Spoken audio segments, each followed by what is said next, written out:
很多人以为佛教是超然世外的清净之地，但如果你真的把历史翻开来看，你会发现一个完全不同的世界，没有神迹，没有保佑，甚至也不总是慈悲，有的是权力、金钱、博弈，还有人性。三五一中在不需要佛教时，可以把佛教踩在脚下；梁武帝在需要佛教时，可以把佛教碰到云端。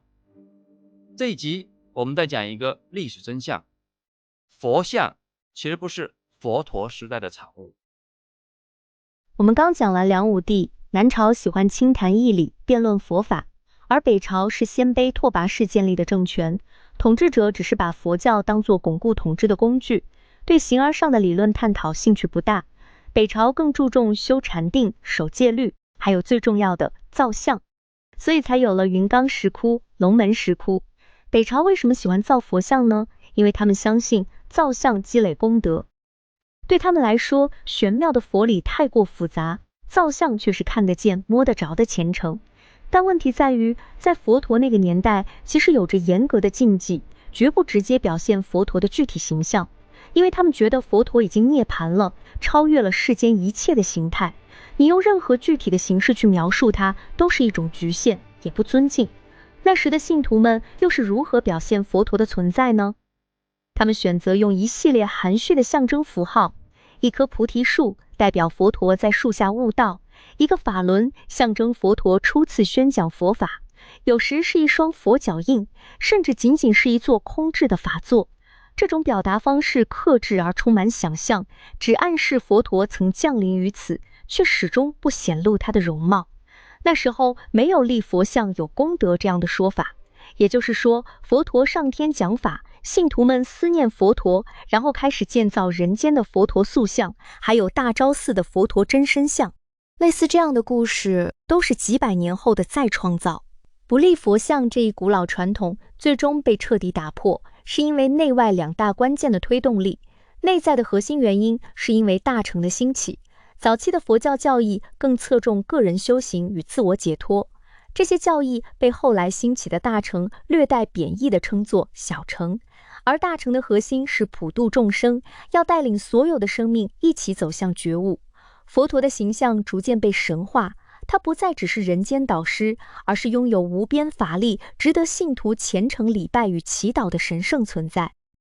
另外，为了实现这个理想，一个全新的偶像角色就诞生了——菩萨。菩萨的伟大之处在于，他们已经有能力成佛了，但他们选择放弃自己的涅槃，主动留在这个充满苦难的世界，去帮助所有受苦的众生。这种上求菩提、下化众生的慈悲精神，极大地拓展了佛教的社会吸引力。从历史学的角度看，这些是后世信徒的创造，但对当时的信徒来说，这可能是一种更高层面的真实，因为他们更愿意相信佛陀的慈悲是普世的，这样的叙事也更能抚慰人心。如此一来，信徒便产生了极为迫切的需求：向谁祈祷？总需要有一个看得见、可感知的崇拜对象吧。而外在的推动力是罗马和希腊文化的影响，这就要回溯到佛像的源头——公元1世纪的犍陀罗，位置大致在今天巴基斯坦西北部以及阿富汗东部一带。历史的犍陀罗地区曾经有过一长串统治者，最早是波斯帝国，随后是亚历山大大帝率领的马其顿希腊人，接着是印度孔雀王朝，之后又迎来大夏希腊人，再后来是塞种人、帕提亚人，最后登场的关键主角便是贵霜王朝。不同时期的文明一层叠着一层，就像考古时看到的地质分层，每一层都留下了独有的文化基因。当这些看似毫无关联的文明被压缩在同一片土地、同一个时空里，来自地中海的罗马和希腊文明与扎根亚洲的佛教在此碰撞，一下碰撞出了灿烂的火花，影响了东亚上千年。一边是崇尚理性、逻辑，在艺术上执着于完美人体的希腊传统。当时统治犍陀罗地区的希腊后裔，他们已经习惯性地接受神人同行的理念。在他们的认知里，宙斯、阿波罗这些众神都以完美、健硕、充满力量的人形呈现。为神灵塑造雕像本就是再自然不过的事。另一边是探讨轮回、解脱，在哲学上追求内心空寂的东方思想。当大成对偶像的需求遇上希腊成熟的造像艺术，犍陀罗的艺术家们做出了大胆的突破，他们打破无偶像的禁忌，创造出佛陀的具象形象。于是佛像在这里诞生了。如果你在博物馆见到最初的佛像，你第一眼很可能会误以为这是罗马元老院的哲学家雕像，古典气质十足。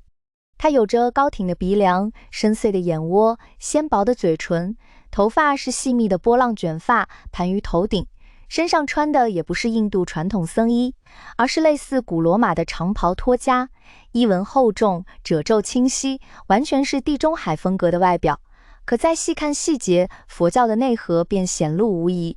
头顶盘发之下是凸起的肉髻，这就是传说的佛陀32相之一。双眉之间有圆点或凸起，便是白毫相，同样是佛陀的标志性特征。而且他的神情并非希腊雕塑那般张扬的英雄气概，而是内敛、宁静、充满沉思的慈悲气质。可以说，犍陀罗佛像是用希腊的外壳承载着佛教的灵魂。这种奇妙的混搭充满了魅力，称它为阿波罗式的佛陀再贴切不过。这样的创造在古印度的信徒看来可能会觉得突兀，但当时犍陀罗地区族群多元，不少信徒本就是希腊后裔，或是深受希腊文化影响的本地人，对他们而言，这样的形象非但不突兀，反而更觉亲切，也更能诠释神圣的完美姿态。除了佛陀，当时也创作了大量菩萨像，风格与佛像截然不同。佛像偏向出世的修行者形象，而菩萨像则更接近世俗的王公贵族，显得华丽夺目。他们佩戴华丽的项链、璎珞与耳环，造型华贵灵动，很可能就是以当时拥有印欧混血特征的王子为原型。这也体现出造像艺术的成熟，根据不同身份赋予截然不同的气质。佛陀超凡脱俗，菩萨入世度人，故而更接近人间理想的王者形象。有了这样成熟的艺术风格，想要发扬光大，自然离不开强大的支持者。而将犍陀罗艺术推向顶峰的，正是贵霜王朝。那么，贵霜王朝是什么来历呢？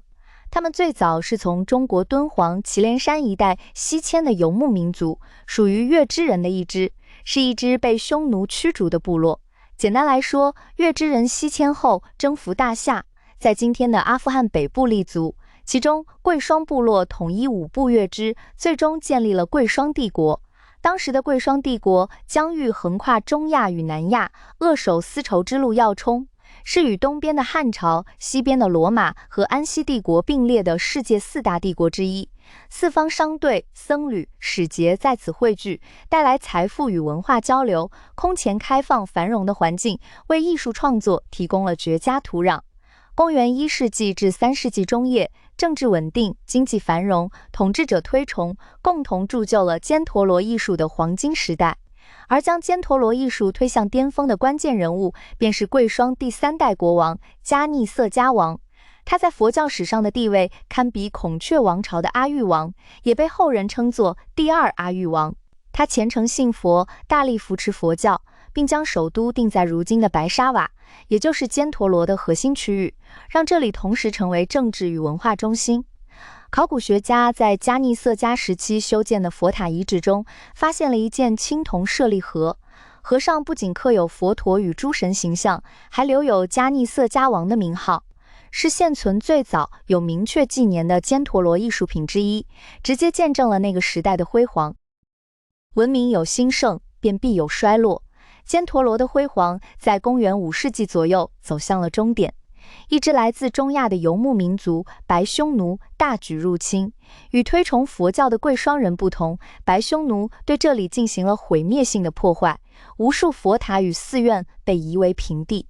从此，犍陀罗艺术与它所承载的文明一同被掩埋在历史尘埃之下，沉睡了上千年。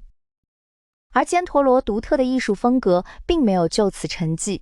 它如同一颗拥有强大生命力的种子，随着佛教的传播，沿着丝绸之路一路向东。它首先影响了古代中国西域，比如今天新疆的克孜尔石窟，窟内的壁画与造像都能清晰地看到犍陀罗风格的深刻烙印。随后继续东传，深刻影响了敦煌、云冈、龙门等我们耳熟能详的石窟艺术，并最终跨海抵达朝鲜与日本。可以说，犍陀罗几乎为整个东亚佛教艺术提供了最初的造型范本。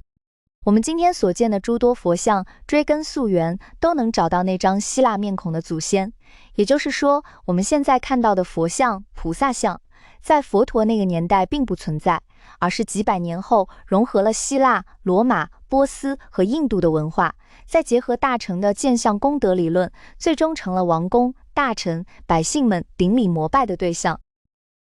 当佛像被创造出来之后，经过东晋大师们的推广，到了南北朝，事情其实已经变了。佛教不再只是少数修行者的精神实践，僧尼数量已经直接飙升到上百万，相当于全国每10个人里就有一个僧人或尼姑。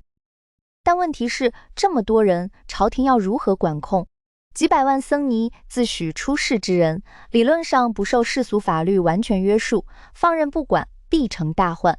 所以国家必须把这股力量纳入到管理体系中，而僧官制度的源头要追溯到16国后期，北方已经出现了国家任命的僧官，比如北魏设道人统，由高僧法果总管全国僧众，后秦也设立僧正，这标志着国家不再把僧团当成单纯的民间信仰组织，而是需要正式管控的社会部门。这套制度的设计初衷当然不可能是为百姓服务，而是管控维稳。而南北不同的政治生态让僧官制度走上2条截然不同的路。北方常年战乱，统治者重视中央集权，这套体系也格外系统化，层级分明。北魏设立昭玄寺，相当于当时的宗教事务总局，最高长官是沙门统，也叫大统，权力极大，下设都维那等副手和官吏。更重要的是，这套系统从中央延伸到地方，州、郡、县，层层设僧官，简直是为僧人量身打造的平行公务员系统。这套制度成熟到什么地步？北魏末期国库空虚，朝廷公开卖官鬻爵，连僧官都明码标价，运4000石粮食到京城就能买到州僧统的位置。这足以说明僧官不仅有权，更有实实在在的利益。而南朝的氏族门阀势力强大，朝廷控制力弱，僧官的权力也高度集中在首都建康，整体不如北方那样系统化。南朝最高僧官也叫僧正，没有北方那样毛细血管式的层级管理，却地位尊崇。有的僧正出行，排场堪比王公贵族，车马随从，浩浩荡荡。当然也有清流，比如陈朝僧正宝琼，上任后一改前任奢华作风，生活简朴，受到僧俗两界称赞。这些僧官的核心职能很明确，对内代表朝廷管理僧人的户籍、戒律和纠纷，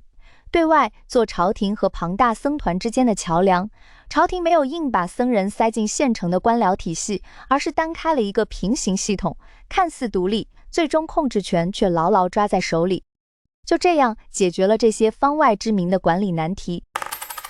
人的问题解决了，那钱的问题又浮出水面。数百万僧尼要吃饭，数万座寺庙要维持，佛教早已不只是信仰中心，更是体量惊人的经济实体。而它的财富积累远不止信众的香火钱那么简单。三武一宗，包括梁武帝的悲剧，其中很重要的因素都是因为钱的问题。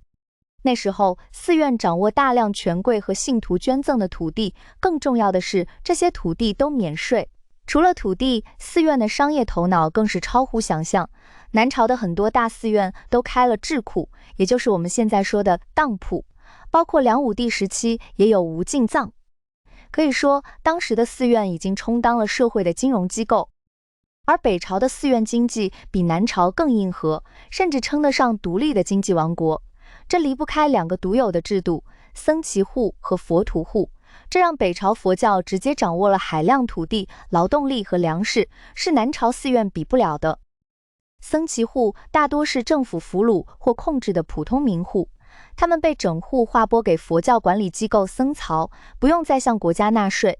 你可能会问，国家把自己的税基送给宗教组织，这不是削弱国力吗？其实背后有复杂的政治考量。一方面是笼络强大的佛教势力，另一方面，僧祇户虽不向国家纳税，每年却要向僧曹缴纳60户粮食，这个赋税和屯田军户相当，十分沉重。这笔巨额粮食名义上由佛教机构支配，朝廷必要时也能调用。而佛徒户的境遇则更惨，他们是罪犯和官奴，被直接分配到各个寺院做洒扫、耕种等杂役，基本就是寺院的终身奴隶。就这样，通过僧祇户和佛徒户，北朝寺院有地、有人、有粮食，形成了独立于国家财政体系之外的经济循环。说它是国中之国，一点都不夸张。但这种不受约束的财富积累，很快引发了严重的社会问题。僧祇户缴纳的粮食叫僧祇粟，最初规定是灾年赈济灾民的社会保障基金，可实际操作中完全变了味，常被僧官拿去放高利贷，利率高到常利过本，也就是利息超过本金。更可怕的是，当时有个叫僧仙的都维那，为追缴僧祇粟，手段残酷，逼得50多户僧祇户家庭上吊投河自尽。可这样的恶行不仅没有让他受到惩罚，反而让他步步高升，最后做到了全国最高僧官沙门统。这足以说明，当时已经形成了权势熏天、无视法律的僧侣地主阶层，他们对底层民众的剥削已经到了令人发指的地步，最终引发了三武一宗的灭佛。如果你把这一切连起来看，会发现一个不太舒服的结论。很多我们今天以为理所当然的东西，佛像、功德理论体系，不是一开始就存在，其实都是历史一步一步塑造出来的。问题是，当这些被创造出来的东西反过来成为信仰的核心时，我们到底在相信什么？